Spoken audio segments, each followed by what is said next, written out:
अथ श्रीललितोपाख्याने सप्तदशोऽध्यायः। शून्यनगरोत्पातप्रादुर्भावः। श्रीहयग्रीव उवाच। आकर्ण्यललिता देव्या यात्रा निस्साणनिस्वनम् महान्तं क्षोभमायाता भण्डासुरपुरालयाः। यत्तत्रासीद्दुराशस्य भण्डदैत्यस्य दुर्धियः महेन्द्रपर्वतोपान्ते महार्णवतटे पुरम्। तत्तु शून्यकनाम्नैव विख्यातं भुवनत्रये विशङ्गाग्रजदैत्यस्य सदा वासः किलाभवत्। तस्मिन्नेव पुरे तस्य शतयोजनविस्तरे वित्रे सुरसुराः सर्वे श्रीदेव्यागमसम्भ्रमात्। शतयोजनविस्तीर्णं तत्सर्वं पुरमासुरं धूमैरिवावृतमभूद् उत्पातजनितैर्मुहुः। अकाण्ड इव निर्भिन्ना भित्तयो दैत्यपत्तने घूर्णमानाः पतन्ति स्म महोल्का गगनस्थलात्। उत्पातानां प्राथमिको भूकम्पः पर्यवर्तत महीजज्वालसकला तत्र शून्यकपत्तने। अकाण्ड इव हृत्कम्पम् भेजुर्दैत्यपुरौकसः ध्वजाग्रवर्तिनः काका गृध्राश्चैव बलाः खगाः। आदित्यमण्डलं दृष्ट्वा चक्रन्दुरुच्चकैः क्रव्यादा बहवस्तत्र लोचनैर्नावलोकिताः। मुहुराकाशवाणीभिः परुषाभिर्बभाषिरे सर्वतो दिक्षु दृश्यन्ते केतवस्तु मलीमसाः। धूमायमानाः प्रक्षोभजनका दैत्यरक्षसाम्। दैत्यस्त्रीणां च बिभ्रष्टा अकाण्डाद्भूषणस्रजः हाहेति दूरं क्रन्दन्त्यः पर्यश्रु समरोदिषुः। दर्पणानां बर्मणां च ध्वजानां खड्गसम्पदां मणीनामम्बराणां च मालिन्यमभवन्मुहुः।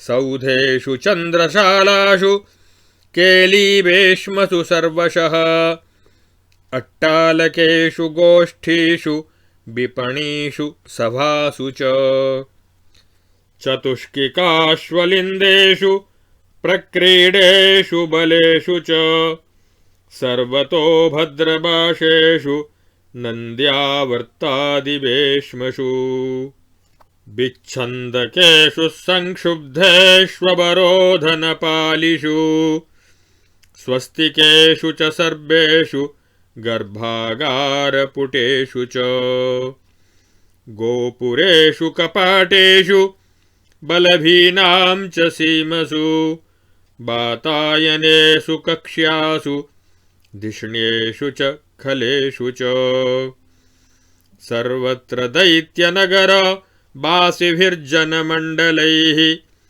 अश्रूयन्त महाघोषाः परुषा भूतभाषिताः। शिथिली सर्वतो जाता घोरवार्णा भयानकाः करटैः कटुकालापैरवलोक्य दिवाकरम्।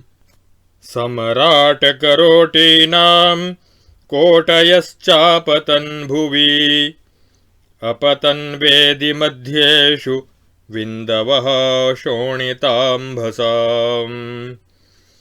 केशोण्ड्रकाश्च निष्पेतुः सर्वतो धूमधूमलाः भौमान्तरिक्षदिव्यानामुत्पातानामिति ब्रजम्। अवलोक्य भृशं त्रस्ताः सर्वे नगरवासिनः निवेदयामासुरमी भण्डाय प्रथितौजसे। स च भण्डः प्रचण्डोष्मा तैरुत्पातकदम्बकैः असञ्जातधृतिभ्रंशो मन्त्रस्थानमुपागमत्। मेरोरिव वपुर्भेदं बहुरत्नविचित्रितम् अध्यासमास दैत्येन्द्रः सिंहासनमनुत्तमम्। स्फुरन्मुकुटलग्नानां रत्नानां किरणोद्गमैः दीपयन्नखिलाशान्ता नद्युतद्दानवेश्वरः। एकयोजनविस्तारे महत्यस्थानमण्डपे तुङ्गसिंहासनस्थं तु निषेवाते तदानुजौ। विशुक्रश्च विशङ्गश्च महाबलपराक्रमौ त्रैलोक्यकण्टकीभूत भुजदण्डभयङ्करौ। अग्रजस्य सदैवाज्ञामभिलङ्घ्य मुहुर्मुहुः त्रैलोक्यविजये लब्धं वर्धयन्तौ महद्यशः। न तेन शिरसा तस्य मृद्गन्तौ पादपीठिकां कृताञ्जलिप्रणामौ च समुपाविशतां भुवि। अथास्थानस्थिते तस्मिन्नमरद्वेषिणाम्बरे सर्वे सामन्तदैत्येन्द्रास्तं द्रष्टुं समुपागताः। तेषामेकैकसैन्यानां गणना न हि विद्यते स्वस्वनाम समुच्चार्य प्रणेमुः शून्यकेश्वरम्। स च तानसुरान् सर्वान् अतिधीरकनीनिकैः सम्भावयन् समालोकैः कियन्तं चित्क्षणं स्थितः। भण्डादीनां मन्त्रक्रमः। अवोचत विशुक्रस्तमग्रजं दानवेश्वरं मथ्यमानमहासिन्धु समानगलनिस्वनः। देवत्वदीयदोर्दण्ड विध्वस्तबलविक्रमाः पापिनः पामराचारा दुरात्मानः सुराधमाः। शरण्यमन्यतः क्वापि नाप्नुवन्तो विषादिनः ज्वलज्वालामये बह्नौ पतिता नाशमागताः। तस्माद्दैवात् समुत्पन्ना काचित् स्त्री बलगर्भिता स्वयमेव किलास्राक्षी तान् देवान् वासवादिकान्। तैः पुनः प्रबलोत्साहैः प्रोत्साहितपराक्रमा बहुस्त्रीपरिवारा च विविधायुधमण्डिता।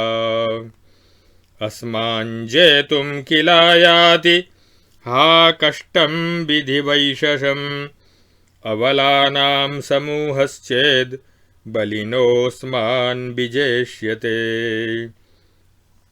तर्हि पल्लवभङ्गेन पाषाणस्य विदारणम् उच्यमानमिदं हन्त परिहासाय कल्पते।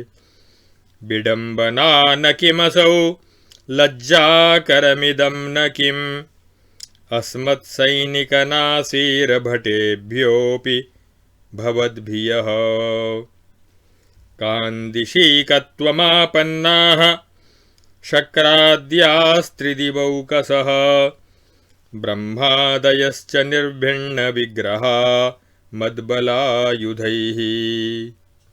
विष्णोश्च का कथा वास्ति वित्रस्तः स महेश्वरः अन्येषामिह का वार्ता दिक्पाः सर्वे पलायिताः।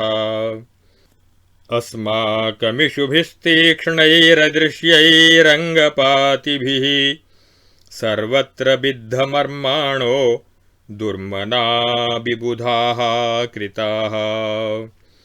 तादृशानामपि महापराक्रमभुजोष्मणाम् अस्माकं विजयायाद्य स्त्री काचिदभिधावति। यद्यपि स्त्री तदाप्येषा नावमान्या कदाचन अल्पोऽपि रिपुरात्मज्ञैर्नावमान्यो जिगीषुभिः। तस्मात्तदुत्सारणार्थं प्रेषणीयास्तु किङ्कराः सकचग्राहमाकृष्य सा नेतव्या मदोद्धता। देव त्वदीयशुद्धान्तवर्तिनीनां मृगीदृशां चिरेण चेटिकाभावं सा दुष्टा संश्रयिष्यति। एकैकस्माद्भटादस्मात् सैन्येषु परिपन्थिनः शङ्कते खलु वित्रस्तं त्रैलोक्यं सचराचरम्। अत्र देवस्य चित्तं तु प्रमाणमिति दानवः निवेद्य भण्डदैत्याय क्रोधं तस्य व्यभिबृधत्। विषङ्गकृतमन्त्रोपदेशः। श्रीहयग्रीवोवाच विषङ्गस्तु महासत्त्वो विचारज्ञो विचक्षणः इदमाह महादैत्यमग्रजन्मानमुद्धतम्। देवो त्वमेव जानासि सर्वकार्यमरिन्दम न तु ते क्वापि वक्तव्यं नीतिवर्त्मनिवर्तने। सर्वं विचार्य कर्तव्यं विचारः परमागतिः अविचारेण चेत् कर्म समूलमवकृन्तति। परस्य कटके चाराः प्रेषणीयाः प्रयत्नतः तेषां बलाबलं ज्ञेयं जयसंसिद्धिमिच्छुना। चारचक्षुर्दृढप्रज्ञः सदा शङ्कितमानसः अशङ्किताकारवांश्च गुप्तमन्त्रः स्वमन्त्रिषु। षडुपायान् प्रयुञ्जानः सर्वत्राभ्यर्हिते पदे विजयं लभते राजा जाल्मो मंक्षु विनश्यति। अविमृश्यैव यः कश्चिद् आरम्भः स विनाशकः विमृश्य तु कृतं कर्म विशेषाज्जयदायकम्। तिर्यगित्यपि नारीति क्षुद्र इत्यपि राजभिः कार्या वैरिणिनावज्ञा शक्तेः सर्वत्र संभवात्। स्तम्भोत्पन्नेन केनापि नरतिर्यग्वपुर्धृता भूतेन सर्वभूतानां हिरण्यः कण्टको हतः। पुरा हि चण्डिका नाम नारी माया विजृम्भिणी निशुम्भशुम्भौ महिषं व्यापादितवती रणे। तत्प्रसङ्गेन बहवस्तया दैत्या विनाशिताः अतो वदामि नावज्ञा स्त्रीमात्रे क्रियतां क्वचित्। शक्तिरेव हि सर्वत्र कारणं विजयश्रियः शक्तेराधारतां प्राप्तैस्त्रीपुंलिङ्गैर्ननो भयम्। शक्तिश्च सर्वतो भाति संसारस्य स्वभावतः तर्हि तस्या दुराशायाः प्रवृत्तिर्ज्ञायतां त्वया। केयं कस्मात् समुत्पन्ना किमाचारा किमाश्रया किं बला किं सहाया वा देव तत् प्रविचार्यताम्। इत्युक्तः स विषङ्गेण नीतिमर्मविदामुना अवज्ञाभृकुटीं चक्रे स्त्रीतिहेलापरायणः। अरे नीतिविचारोऽयं समसत्त्वेषु शत्रुषु युज्यते वनितायां तु को विचारो महौजसाम्। अस्मद्बले महासत्त्वा अक्षौहिण्याधिपाः शतं पातुं समस्तजलधिनलं दग्धुं त्रिविष्टपम्। अरे पापसमाचार किं वृथा शङ्कसे स्त्रियं तत्सर्वं हि मया पूर्वं चारद्वारा विलोकितम्। अग्नेः समुत्थिता काचित् ललिता नामधारिणी यथार्थनामवत्येषा पुष्पवत् पेशलाकृतिः। न सत्त्वं न च वा वीर्यं न सङ्ग्रामेषु वा गतिः अश्राविचारनिवहात् किं तु मायापरायणा। तत्सत्त्वेनाविद्यमानं स्त्रीकदम्बकमात्मनः उत्पादितवती किञ्चित् तेन चैवं विचेष्टते। अथवा भवदुक्तेन न्यायेनास्तु महद्बलं त्रैलोक्योल्लङ्घि महिमा भण्डः केन विजीयते। इदानीमपि मद्बाहु बलसम्मर्दमूर्छिताः श्वसितुं चापि पटवो न कदाचन नाकिनः। केचित् पातालगर्भेषु केचिदम्बुधिबारिषु केचिद्दिगन्तकोणेषु केचित् कुञ्जेषु भूभृताम्। विलीना भृशवित्रस्तास्त्यक्तदारसुतश्रियः भ्रष्टाधिकारा बहवश्छन्नवेषाश्चरन्ति ते। एतादृशं न जानाति मम बाहुपराक्रमम् अबला न चिरोत्पन्ना तेनैषा दर्पमश्नुते। न जानन्ति स्त्रियो मूढा वृथा कल्पितसाहसाः विनाशमनुधावन्ति कार्याकार्यविमोहिताः। अथवा तां पुरस्कृत्य यद्यागच्छन्ति नाकिनः यक्षामहोरगाः सिद्धाः साध्या वा युद्धदुर्मदाः। ब्रह्मा वा पद्मनाभो वा रुद्रो वाथ सुराधिपः अन्ये वा हरितां नाथास्तेषां पेष्टुमहं पटुः। अथवा मम सेनासु सेनान्यो रणदुर्मदाः पक्वकर्करिकापेशमिव पेक्ष्यन्ति वैरिणः। कुटिलाक्षः कुरण्डश्च करङ्कः काकवाशितः वज्रदन्तो वज्रमुखो वज्रलोमाबलाहकः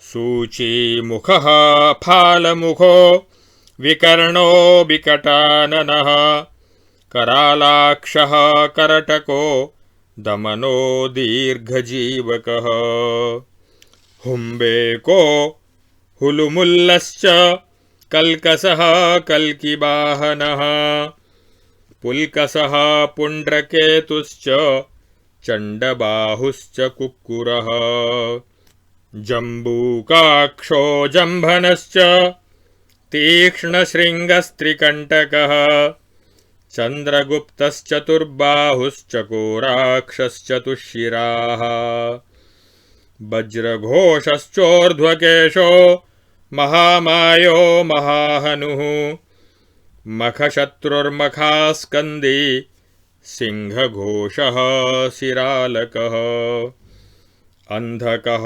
सिन्धुनेत्रश्च कूपकः कूपलोचनः गुहाक्षो गण्डगल्लश्च चण्डबर्मा यमान्तकः लट्टणः पण्डसेनश्च पुरुजित्पूर्वमारकः स्वर्गशत्रुः स्वर्गबलो दुर्गाख्यः स्वर्गकण्टकः अतिमायो बृहन्माय उपमाय उलूकजित् पुरुषेणोऽभिषेणश्च कुन्तिषेणः कुरूशकः मदलश्च करूषश्च मङ्गलो द्रुघणस्तथा कोल्लाटः कुटिलाक्षश्च दाशेरो बभ्रुवाहनः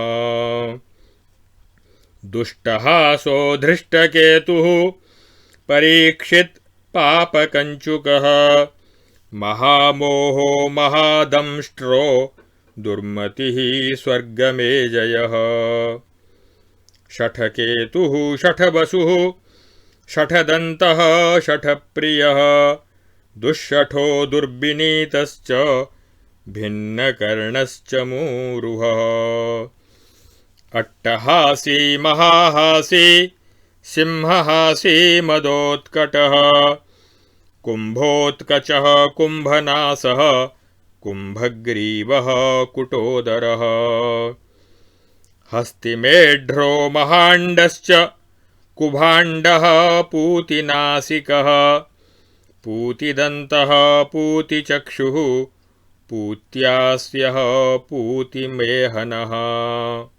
इत्येवमादयः शूरा हिरण्यकशिपोः समाः हिरण्याक्षसमाश्चैव मम पुत्रा महाबलाः एकैकस्य सुतास्तेषु जाताः शूराः परशतम् सेनान्यश्च मदोद्वृत्ता मम पुत्रैरनुद्रुताः नाशयिष्यन्ति समरे दुर्वृत्तान् अमराधमान् एते चेत् कुपिता युद्धे सहस्राक्षौहिणीश्वराः भस्मशेषि भवेद्युद्धं हा हन्त किमुता बला मायाविलासः सर्वोऽपि तस्याः समरसीमनि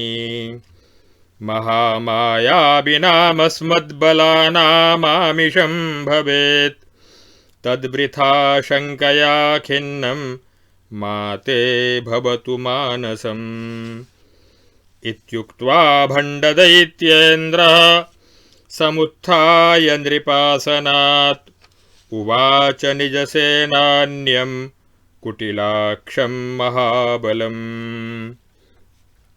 उत्तिष्ठ रे बलं सर्वं सन्नाहय समन्ततः शून्यकस्य समन्ताच्च द्वारेषु बलमर्पय दुर्गाणि संगृहाण त्वं कुरुक्षेपणिका शतम् दुष्टाभिचाराः कर्तव्या मन्त्रिभिश्च पुरोहितैः सज्जीकुरु च शस्त्राणि युद्धमेतदुपस्थितम् सेनापतिषु यं कञ्चिदग्रे प्रस्थापयाधुना अनेकबलसङ्घात सहितं घोरदर्शनम् तेन सङ्ग्रामसमये सन्निपात्य विनिर्जिता केशेष्वाकृष्यतां मूढा देवसत्त्वेन दर्पिता